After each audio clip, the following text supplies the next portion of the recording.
তোমাকে আমি একটা যদি গান করতে বলি, তুমি কি গানটা করবে? আমি চম্পা না চামেলি, আমি খান্তি মাগি, আমি রেন্ডি মাগি। এ কেমন গান রে ভাই? বন্ধুর তো গান শোনার শখ পুরাই মিটে গেছে। এই গান শোনার পর বন্ধু আর কখনো মনে হয় কারো কাছে গান শুনতে চাইবে না। ওই সেরা তোর কালা হল ভালো লাগে রে, কত টাকায় বিক্রি করবি বল না আমারে। এই যে বন্ধু, তোমার ওইটা কত টাকা বিক্রি করবে একটু বলো না, বান্ধবী তো কেনার জন্য একদম অস্থির হয়ে আছে। ওই সেরে তুই আমার হোল কিনতে পারবি না, উল্টা পাল্টা দাম কইয়া রাখ, উড়াইস না। আমি বেগুন দিয়া খাইবো হল, বলি যে তোরে কত টাকায় বিক্রি করবি বল না আমারে।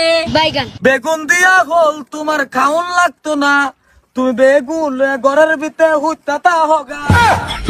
কি গান রে ভাই, পুরাই অন্য লেভেলের, তাই না? আর এই যে বান্ধবী তোমাকে বলছি, তোমার ওইটা কেনার প্রয়োজন নাই, তুমি বেগুন নিয়ে ঘরে শুয়ে থাকো আর বেগুন দিয়ে কাজ চালিয়ে নাও, কেমন?